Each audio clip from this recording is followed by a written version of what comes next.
Coming up today on The Nice Guys on Business. There's just a lot of noise. There's a lot of noise nowadays, and people want to gravitate to who you really are. And you want to give them as many samples of who you are as you possibly can. And I think, through, multiple interviews with different people, you share a little bit of your story along the way. People get to know who you are as a person and then kind of decide, like, when it's time they want to work with you. Is that the smell of Old Spice aftershave, Old Bay crab seasoning, and old sweat socks? Must be time for the Nice Guys on Business podcast. Go from where you are now to where you could be. Get expert tips to grow your business, to be more productive and more efficient, whether you're trying to build influence, grow your community, or make it rain. Best-selling author of Nice Guys Finish First, Doug Sandler, can lead the way. The Nice Guys on Business is produced by TurnKey Podcast Productions. Now, here's your host, Doug Sandler. All right, welcome back to the podcast. My name is Doug Sandler from TurnKey Productions, of course. And you may not recognize this face, especially if you're listening in audio. You don't even see his face. But Dante Royster has been a long-time TurnKey client. He is the proprietor, the owner of Epic Mortgage. He also has a podcast, so branded, called the Epic Spotlight Podcast. And I'm excited to chat with him today just about the year in review, what's been going on with him and his life. And man, with the Fed moving up and down in the rates, I'm sure it has been like a I don't want to. Can I be politically incorrect and say a one-arm paper hanger? Is that possible?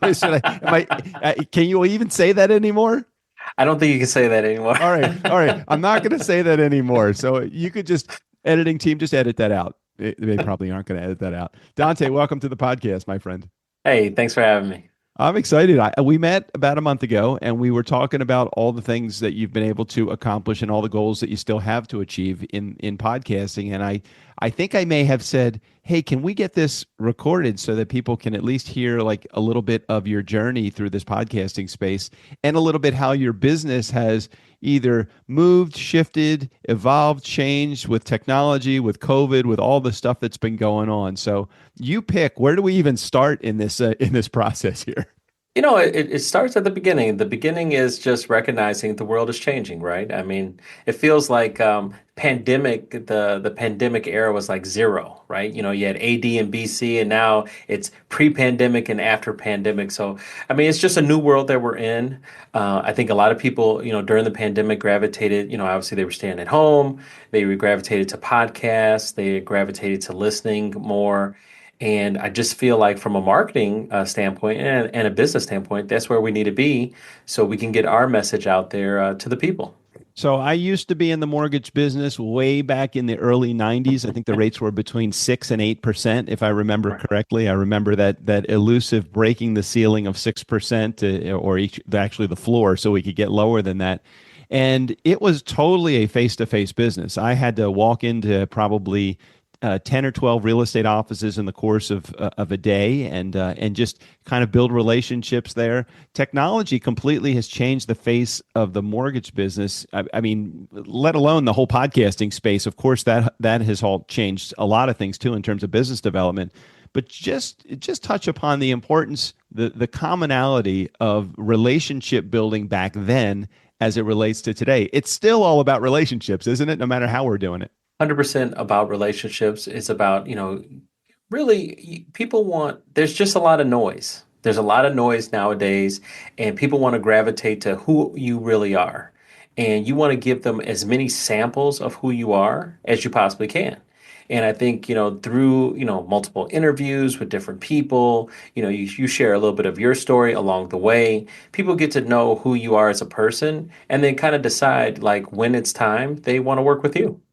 So connect podcasting to the real estate or the mortgage business, because it doesn't seem like there's a big connection. Maybe you get some information, maybe some education about either mortgages or real estate or however you do it. But connect the two so people can even see, why would somebody that was in the mortgage business even be considering starting a podcast or even thinking about, a different way to market what they're doing? Sure. I mean, obviously, from the core principles, I'm a loan officer. And what is a loan officer? A loan officer is someone that originates loans and originates it with an application. And we used to call them 1003s or URLA, depending on when you got into the business. But with that application comes name, date of birth, social, where you live, and where do you work, and how much you make. And through these conversations that we have with people, it's fascinating what people do and how they earn a living. And I think just from a podcast perspective, I thought some of those cool stories would be pretty neat to share, just digitally, right? So it's like me basically sharing clients and business partners that I've met along the way from various walks of life. And what separates me, it makes me a little bit different. I'm licensed in multiple states, I'm regional. So, it's nice to have a conversation with a State Farm rep in Colorado and having a life insurance rep in Florida, and because it's different perspectives. So, I try to bring that to the forefront, and hopefully the audience likes it. I was checking out your website earlier today and have it up in front of me right now, and I look at your Epic Spotlight page. And what's really cool about the page is you really do a great job of providing the bios and information of the people that you're interviewing on the show, and you can see pretty easily the connection, not necessarily to the mortgage business, but the connection to, hey, this is a person that's probably been ultra successful in whatever discipline that they are working in, and they have a message worth sharing. How does it help you to have somebody sitting in that guest seat that is either not in a direct position to get a mortgage from you or not in a direct position to refer you? Where do you find the connectivity between you and that guest? And you do it really well every episode. So I'm curious what your perspective is on why that person might be sitting in a guest seat. No, I appreciate that, and thank you for that. I've really had to go back down to my principles, just as my pillars of life, and what I focused on was, basically happiness. Just what is the definition of being happy, healthy. Obviously, coming from the pandemic, we definitely learned about trying to be more healthy, conscious of it at least. Wealth, wealth is always a big thing, and that's why I'm in this space, in the mortgage space, and then obviously was it happiness, health, wealth, and I'm drawing a blank on the last one, but these are my pillars of life, and just things that my principles, love. Thank you, love. Yeah, Love is, really. yeah, Yeah, I was that's a like, pretty man, what is important that? one. Yeah, That's yeah, in there somewhere. Hey, look, it is. even when a guest sits in our guest seat, I don't tell them, hey, look, here's the 5 questions or 10 questions I'm going to ask you. So Right. I appreciate you being a human being and understanding that you're not going to remember. I wrote a No. book. I'm looking at sometimes somebody's like, hey, on page 72, you mentioned, I'm like, well, oh, I did. Like I wrote Exactly. that. I don't even Yeah, remember. no, I mean, it's real life experiences, but yeah, no, I mean, those are my pillars, happiness, health, wealth, and love. And so when I kind of thought about those as my pillars of life, I wanted to share those and I wanted to ask questions and how people viewed them. So I try to find people that had those types of disciplines. We've talked to doctors and psychiatrists, Mhm. therapists. We've talked to chiropractors. We've spoken to people obviously in my space in the real estate community, because I wanted to show people a different dynamic. I'm still, like you said, we're all human beings. We're all going through experiences. Mortgage, it definitely plays a role, but it's not the be all end all. It's not everything you Mhm. do every day. And I think it was something that, from a CRM perspective, it was allowed me an opportunity to, stay in tune with people along the way. So it might be the next, 5 years before you need me again, but I wanted to give you something that you could, stay in tune with me.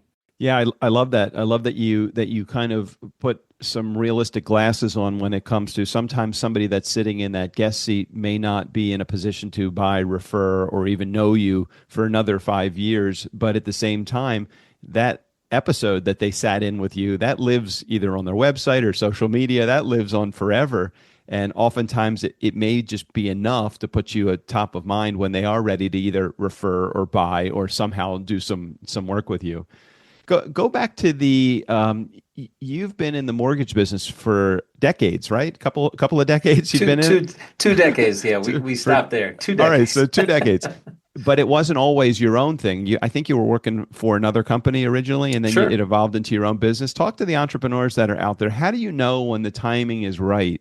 Or maybe the timing is never right, but how do you know when your attitude is right to Sure. start doing your own thing as in your case in the mortgage business?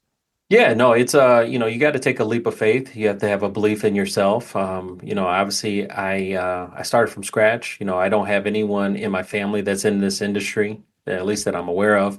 And so, I it wasn't just here, Dante, here's 100 clients or here's a book of business that you can start, so it really was developing those relationships and it took time.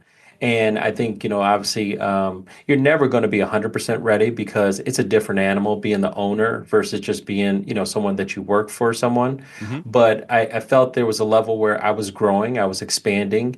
I needed more of, just kind of the revenue in order to do some of the things I wanted to do personally.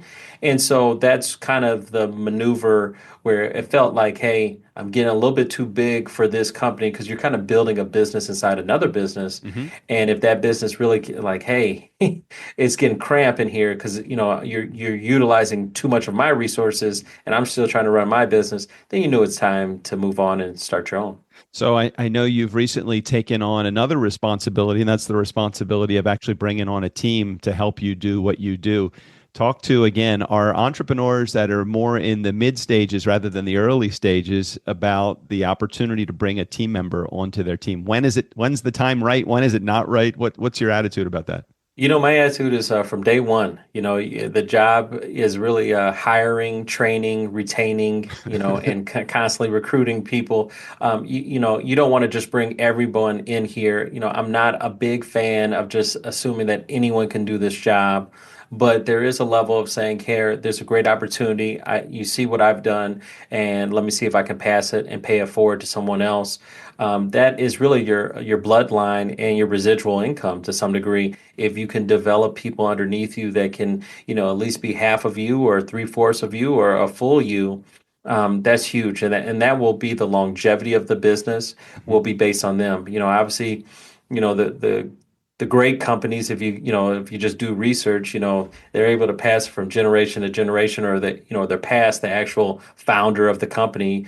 And so you have to build obviously models and structure and strategies to really implement that. So in order to kind of take the more passive income approach to growing any business, whether you're an entrepreneur or own a company or C level, you need to be able to pass some of those response. You need to be able to step away from your business and still have your business run. Is that something that you have that you put on a timeline and say, hey, as the owner of Epic Mortgage, I've been doing this for 20 plus years. I bring somebody on my team. I know for that responsibility that I hired for a year ago, I'll be able to step out of that role because that person has it. What generally, at least in your estimation, is the time frame that somebody can anticipate somebody being able to take over that responsibility that's on their team? Yeah, that's a great question. I really feel like it's going to be case by case with every business or industry. I mean, for me, I'm not where I want to be right now, but I'm willing to understand the steps that it's necessary to take. We have built a sales force, up to 10 people that are working underneath me, which is great. But there's still ways away from being the next Dante out there, and so obviously that's going to require training and support. And also, it's going to require constantly recruiting and maybe finding the next person. Maybe the next person that really has the desire to do what I'm doing is just not with me yet. So I don't. It's hard to put a timeline onto Hmm. things because that's kind of the thing. I mean, it is. Sometimes there's ups and downs, right? In all businesses, there's ups and downs just in your personal life that's going on. So I mean, to some degree, it's like, man, 20 years and I just got here. You know what I mean? Where some Right. people, might have had some success and said, hey, I started my own within 3 years or 5 years.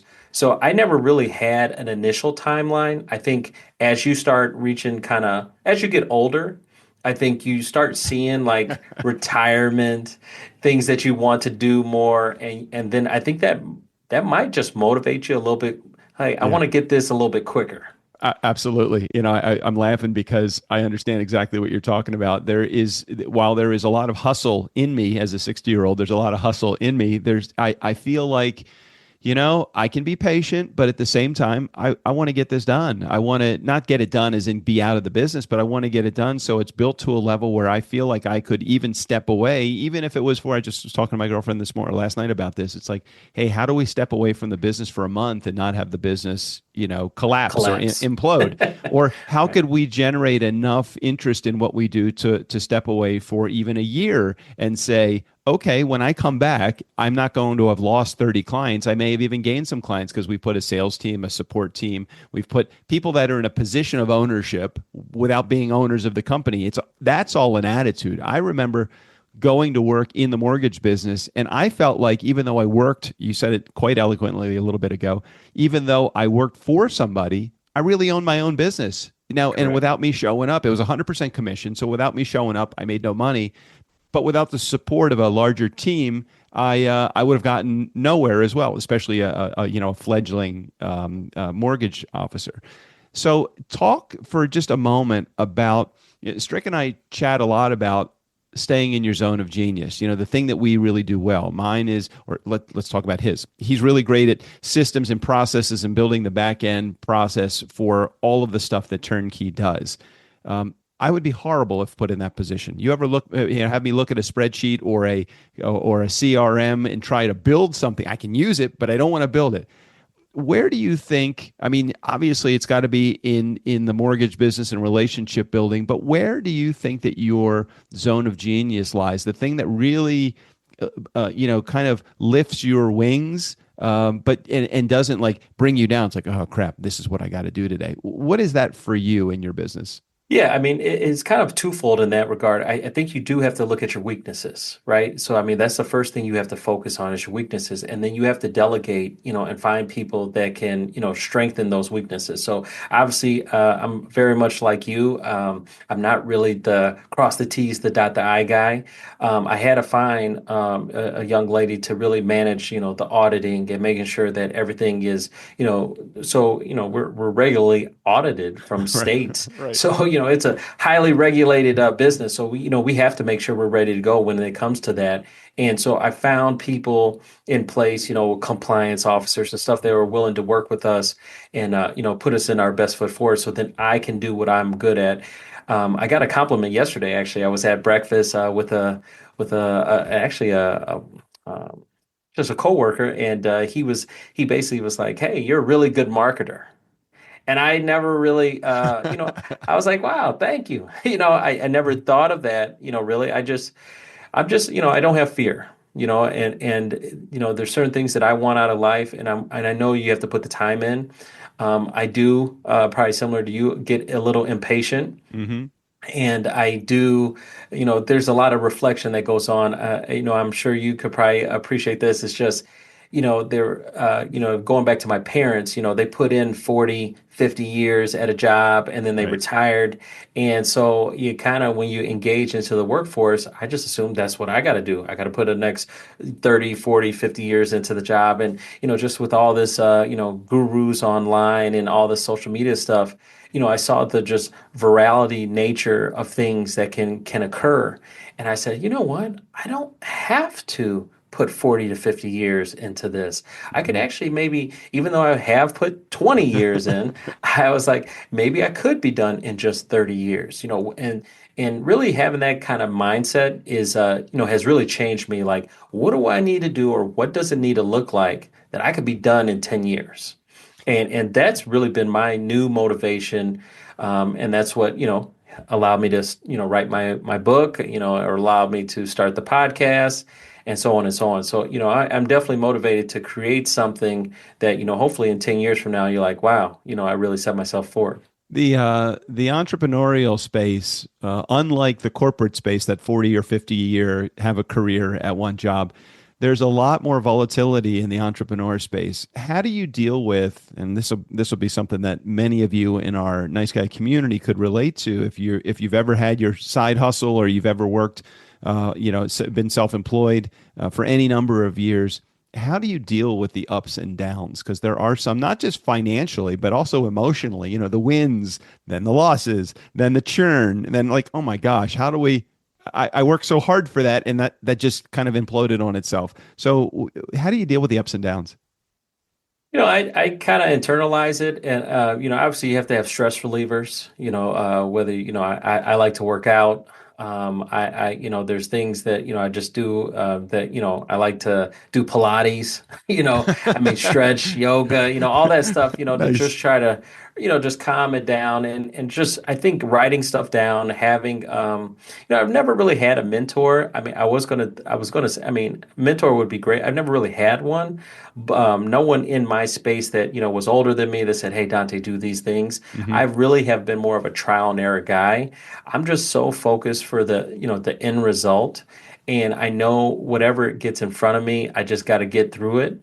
And so I'm just locked in I'm just mentally strong in that way. My father was military, so he kind of gave me that structure, that discipline.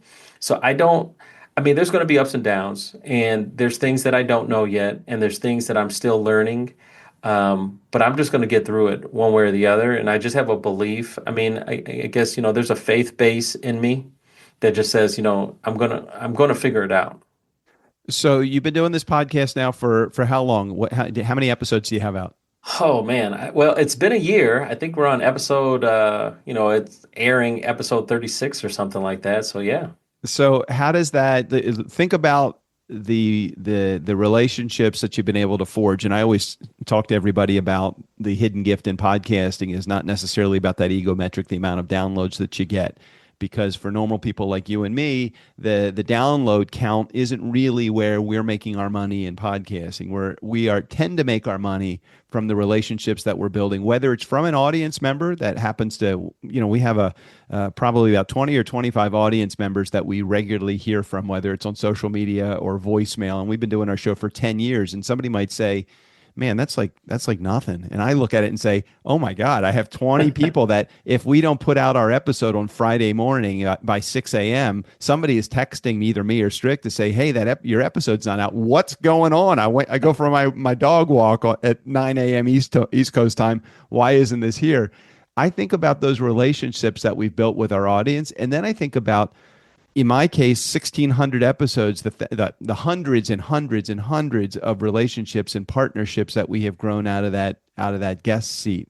When you originally started podcasting, Dante, where was it where you felt like that gift was going to come from, and where has it evolved to over the last 30 plus episodes that you have had a chance to record? Yeah, I mean, obviously, I think when you think of a podcast or a radio host or something like that, I thought it was going to be the audience. I think from day one, you always think it's going to be the audience. Right. They're going to listen to you, they're going to resonate with you, and then they're going to want to, call you up and give you something. And obviously, going through it, that's not the case. I don't really know who's listening per se. I see there's a couple of people listening, and I appreciate that. And I do believe it'll grow over time because they want to see consistency. I mean, there's so many.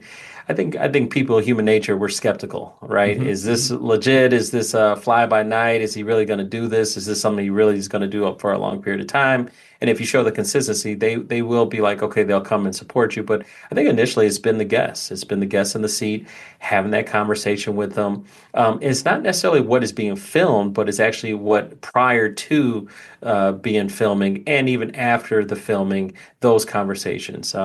We recently just did a podcast with an artist, and and we were talking about just the different types of artistry that she does, Hmm. and we got into daughters, and I said my daughter loves art and stuff like that, and that's why I really wanted to have this conversation. I admire that she was able to create a business out of something like art per se, because it seems like it's one of those fly by night type of businesses. I was like, you really can make money, and she does. And lo and behold, she's looking to relocate. You know what I mean? And so it's like those are great opportunities. Oh my gosh. Um, What a yeah, what a interesting thing you struck upon without really the intention of striking upon it. correct, correct. So there's tons of that. I mean, but yeah, it starts with relationships in my business, and this is just another form of building a relationship. Obviously, having these conversations. With really good people, and they got great, interesting stories, and they have a message, and then obviously, we can. It allows me to kind of see, can we gel and can we work together on a common goal? For those that are in our listening audience, not only does Dante have a successful podcast, he has the longevity and the consistency if he keeps it going, which I know that he will. That's really where the success in podcasting comes from. I think about those first, and I'm going back to the way beginning, the first 2 or 3 years of me podcasting, but it's 2 or 3 years. It's probably close to 200 or 300 episodes. So 10x really right now what Dante has, or 8x what Dante has out there right now.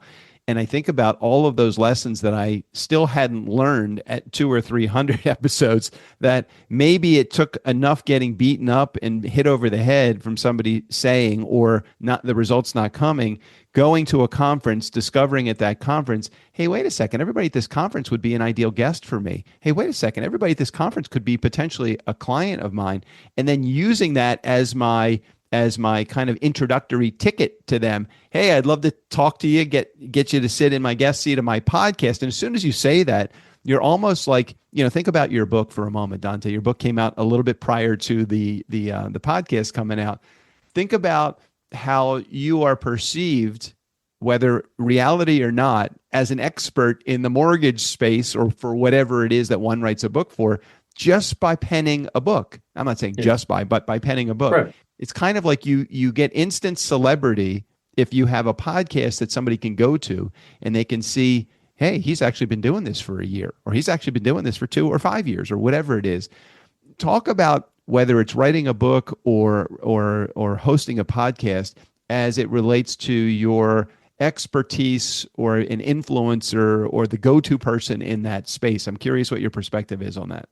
Oh yeah, I think in theory, I'm in sales, right? It's like, so what are you selling?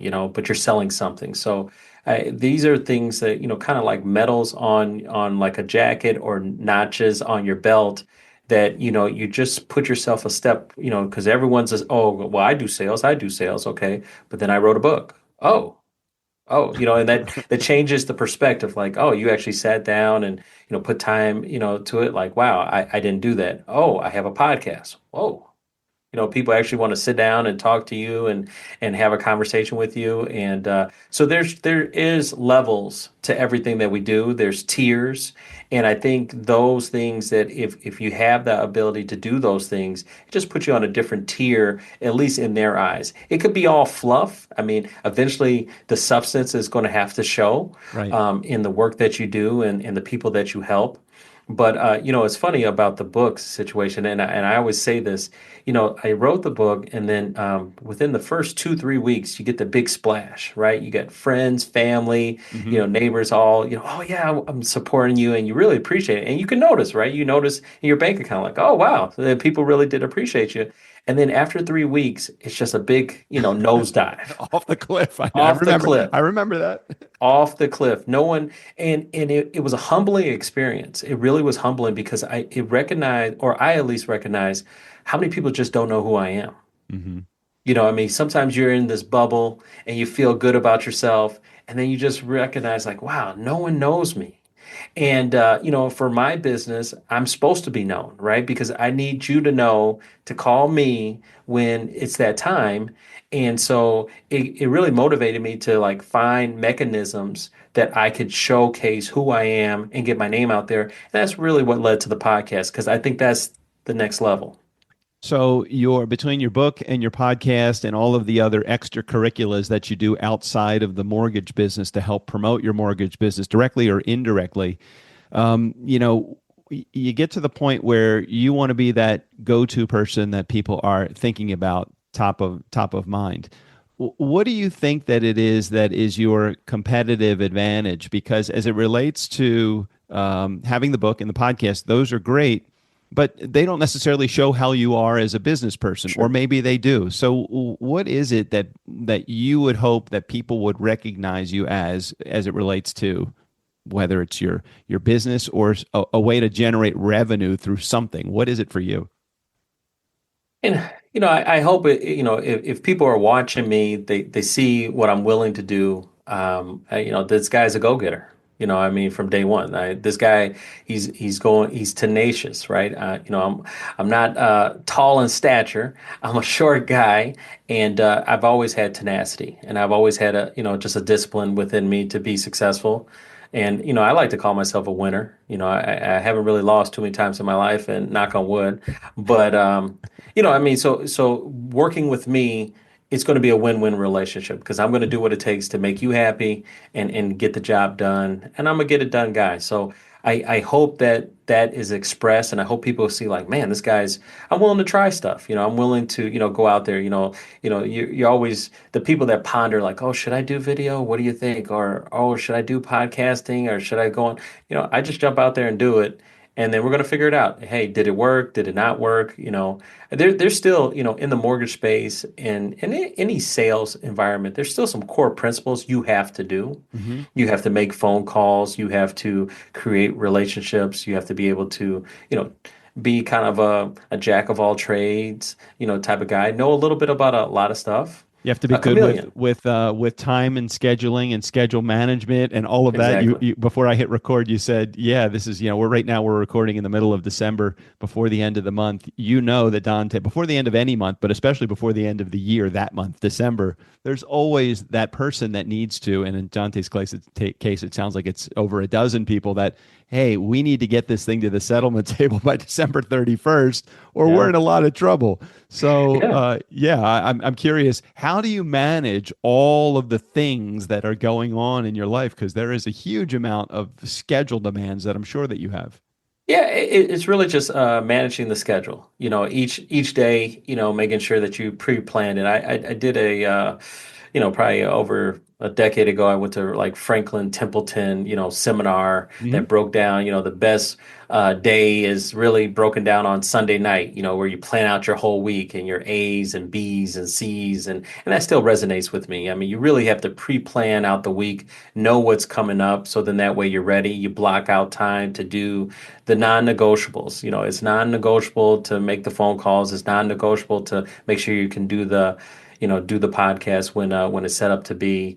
So we just make it happen. I mean, it makes spices up the day a little bit. It's like, oh, okay, I got a podcast today, and then I got to jump on this. But yeah, my time is very structured and rigid, but it works for me, and it's something that I'm comfortable with. Now, I don't mean to throw you under the bus in this particular case, but I'm going to ask the question anyway. I don't know the answer, Nice Guy Community, to this question, but I'm really curious what it is. Inbox zero kind of guy, or just let it flow, and why? I'm an inbox zero type of guy. I can't stand having unopened emails. That like bugs me. That's a pet peeve. I got to know everything. I mean, I think a little bit just in our space, we're kind of control freaks by nature. Hmm. So that may help me with my schedule. I just got to know what's going on every day. So all the little pings, pings, pings. I got to see what's going on and make sure I've addressed it. What level? Okay, so it used to be that 30, I'm an inbox zero kind of guy also, so I can totally relate. 30 emails in my box would be like, no, I'm sorry. 30 unopened, like non-action taking, emails in my box. I'm like, oh gosh, I gotta take action on these. That's a no. 20, I'm feeling a little bit more comfortable. 10, I feel like I'm really good. Zero, which happens every week. I mean, it's going to go down to inbox zero for me every week. I feel like totally in control. Is that a personality type, or is that just a necessity for you? Because I'm just like you as it relates to, hey, look, I don't want to have any unread emails in my box, or those that need to have action taken. They're definitely getting taken action on as soon as possible. That is definitely OCD. I don't know, because I don't feel like I'm an OCD guy. I can leave my bed unmade. I can leave dishes I in the got sink. you. I can't leave go at the end of the night without everything that's in my inbox. Let's say by the end of the night, there's 7 people that have been that have emails in my box. They have all at least been responded to. Now it's just Sure. an action that has to be taken. What is it about that in your life that you need to have control over? I mean, I am a student. I'm a student by nature, so I've attended many seminars, and I know, if you ever call me and you leave a voicemail, you'll hear that I give you my business hours of the day. And from, 9 a.m. to 7 p.m., generally is my timeline that I'll say. So anything that happens within that timeline, it's my responsibility to respond to you. After 7 p.m., nope, I'll deal with you tomorrow. But before that time frame, I am locked in. It's a game. I come from the sports background, right? So being an athlete, it was like that. So I treat it like, to some degree, I have 250 games every year, and those are the days that I work. Hmm. And when I work, I work. And when I am done working, I'll deal with it tomorrow. But I leave it at work. But I just I don't know, it's something about that where I think it is OCD. But I I don't yeah, I don't know that it's OCD. I don't know that it's not, but I can tell you that to me equates and I'm with you. I kind of gamify it myself. I'm like it's a sure. game for me to get down to that no email, nothing nothing to read. Yeah. Would you like to go to Google? Cuz I think mine automatically says you have nothing left to do. Click here for Google. Let's Yeah. find something to do. I'm not looking for something to do. No. No, I mean, yeah, I mean, I'm a kind of a taskmaster guy. I like to write down Right. what I'm going to do for the day. I like to check mark everything that I accomplish. That way I can look and say, okay, what didn't I do? Or I couldn't get to it. I'll get to it tomorrow. So I really focus on that to try to drive in the situation. Are you the kind of guy that if there was not something that was a task on your list, but it was something that came up, do you write it on the list just to cross it off Yes. your list? Yes. I'm that way too. Now, one thing I haven't done, again, this is totally unrelated to the podcast or the business or anything, but one thing I haven't done, and I think I'm going to start it for next year, is all of my like I keep all of my things on like a sheet of paper. I don't do it electronically. I don't plan on changing that to electronically because I like to do the verbal, the Hmm. physical cross through of the task. But I generally, after I fill a legal piece of paper up and I cross them all off, I generally rip it off the pad and then throw it away. I'm like, I don't need to deal with this anymore. I would like, however, to keep a year's worth of those to see how much, if you don't think that you accomplish a lot in a day, start writing your tasks down, keep the list, and at the end of the month, even just 1 month, you'll find that you probably have 20 or 30 pages of tasks that you've actually taken care of, in addition to all your emails and all of the other stuff. I don't know if that's something that's worth throwing out there or even worth doing. So that's funny you say that because I did that. I have I literally have a cabinet of I wanted to keep it because sometimes you jot down notes and I wanted to go back Yeah. and look at what did I jot down, maybe in January of 22 or in May of 22. I think you end up not remembering why you wrote what you wrote down. Okay. All I right. think and then you just have this huge cabinet where, you may have a girlfriend or wife say, "What? Why do you still have this?" I literally have it and I probably need to just burn it or throw it away. As we head into the new year, as of the recording of this, and if you're listening to this and it's after the new year, this still will apply here. I think about I have my all of my like pending bills and accounts receivable for my own personal stuff, people that owe me money or people that owe me time or they owe me a meeting or whatever. I write all that stuff down and put it in a folder and review that every so often. In that same folder, the accounts receivable folder, I write down my goals. So I have them every year since I've moved to California. So since 2018, I've written my goals and I've kept them all down. Again, part of this becoming successful process, I think, involves we all think that we move and accomplish a lot less than we wanted to all the time. But if you look back, you'll see that if you've set some goals and an agenda for how to get there, you will have achieved the goals. They may have just taken you a little bit longer than you originally anticipated. So I look back even the last few years about not just financial goals, but stuff for vacation and relationships and wins and victories and the hurdles that you're trying to overcome. All the same stuff we talk to in a business sense, you can apply to your personal life as well. And it is amazing to me how when you set a goal or an agenda that you can actually achieve it even if it takes longer and giving yourself a pat on the back when you get there. So I'd love to hear your comment about as we start to wind down this episode about the upcoming year 2025 how do you see that you fit into your goals as it relates to, hey, I know I'm moving slower than I want to, but I know that I'm also going to get there. You're a competitive guy, so you probably keep track of that also. How does setting goals and achieving those goals fit into your agenda for 2025? Well, I mean, from a daily perspective, I mean, that's why we cross things out because we want to pat ourselves on the back that we did accomplish them. Right. I think you also can also measure one thing that I do notice is I measure how many activities or tasks I can do in a day. So I can kind of know if I have a full day, oh, I Hmm. can get 40 things done. I can get 30 things done.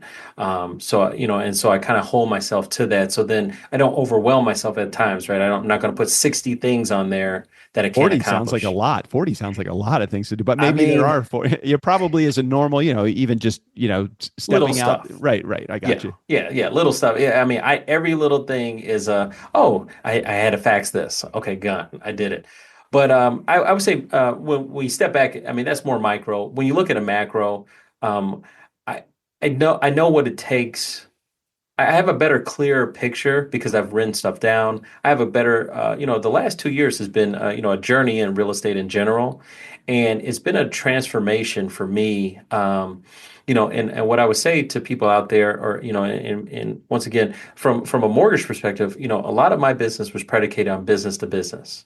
I really focused on, working with like-minded people and saying, hey, you have a database, I have a database, Hmm. who can need my help in your database and let me help them out. And I really built 2 decades worth of business that way. And that's how I conduct it. And that's with realtors, insurance agents, financial advisors, etc.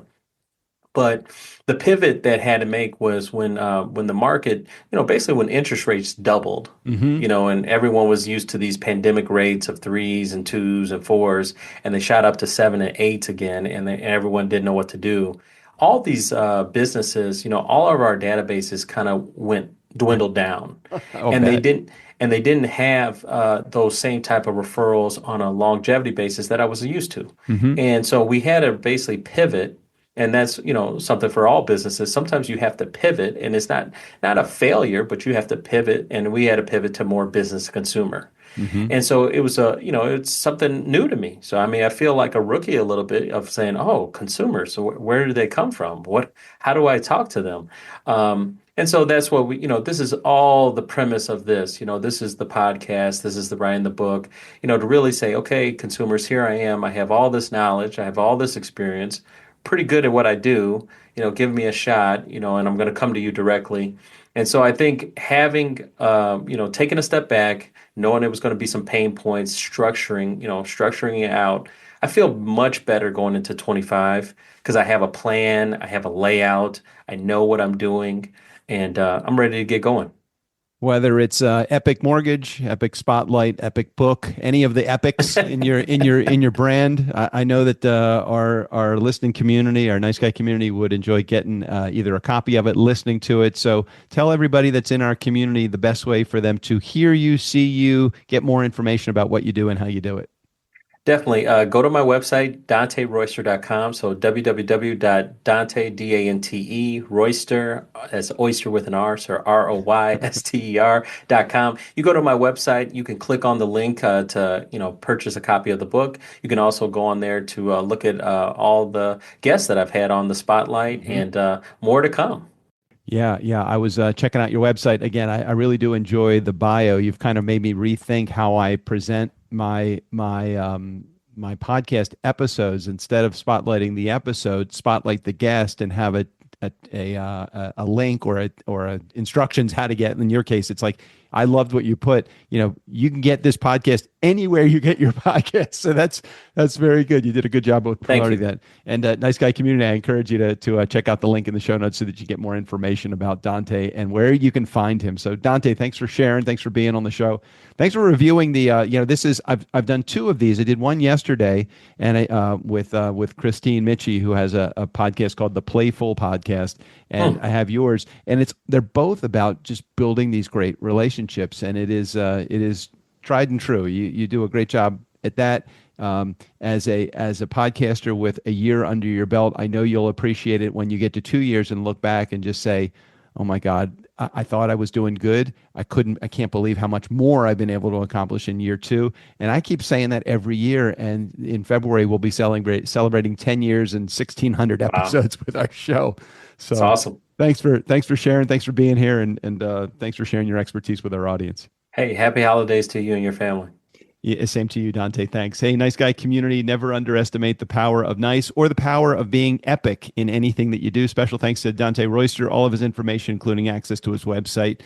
Dante Royster with an R, like oyster with an R, will be right there in the show notes. Steve O'Brien, go ahead and take us out of here. Thanks for listening to the Nice Guys on Business. Please go to patreon.com/niceguys. And for as little as $1 a month, you can help support this show. You remember that thing down in Panama, right? Come on, you owe them.